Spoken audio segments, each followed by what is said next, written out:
Now let's talk about arrangement and outlining. This is the process where you pull it all together, where you take the information that you've accumulated through your rhetorical research, the ways that you're going to build believability, leverage logic, and evoke emotion, and pull that all together into a powerful communication approach. In classical rhetoric, arrangement refers to how you organize the words and concepts that comprise your overall rhetorical strategy. Aristotle believed that there were really only two parts to any persuasive discourse. You stated your case and then you proved it. Later rhetorical theorists, however, saw the components of persuasive speech as comprising five distinct parts. In other words, arrangement involved identifying the introduction, where you establish what you're going to talk about. Next, your statement of fact, where you introduce the central points of your argument as they relate to the situation at hand. Next, the confirmation, where you cite the main facts or concepts that will support or prove your case. The refutation, where you respond to your opponent's argument or objections and attempt to disprove them. And lastly, the conclusion, where you summarize your argument and make the final appeals that will leave your listeners or readers feeling good about you and feeling predisposed to take the action that you're proposing. Now, from a practical perspective, outlining can just be approached by developing a basic beginning, middle, and end structure.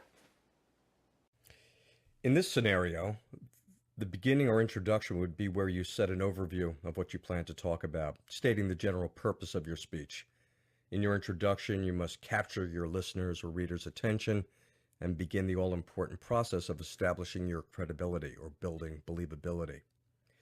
In the body or middle section, you would employ the line of reasoning based on your rhetorical syllogism, or you would build a series of statements that lead to a logical conclusion. In the middle section of your discourse, you would also be arousing the desired emotions in your listeners or readers. In the end, your concluding remarks would remind the listener of what you said, a summary of your case, and leaving the listeners or readers feeling good about you, reinforcing your ethos. The conclusion is also where you would evoke your call to action. Now, certainly not all our communications are this formal, but I believe that arrangement and outlining is imperative in every major communication situation. I know that I develop outlines when I'm writing a book. Full manuscript would require extensive outlining, but also even when I'm about to make an important phone call and I want to jot down some key communication points I want to make, as well as introduce some of the rhetorical techniques that we've been discussing in this course. Let's sum up with three key takeaways. Rhetorical arrangement is the process of planning out the structure of your communication strategy. Arrangement is actually the process of organizing your communications with a beginning, middle, and end. And it's where you take everything that you've discovered, the ways that you will build believability, leverage logic, and evoke emotion. And lastly, arrangement and outlining is essential in preparing for any communication situation.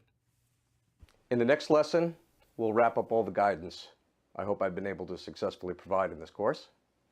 And we'll talk about a class project that you can undertake to help you understand and apply classical rhetorical techniques in your writing and communication planning.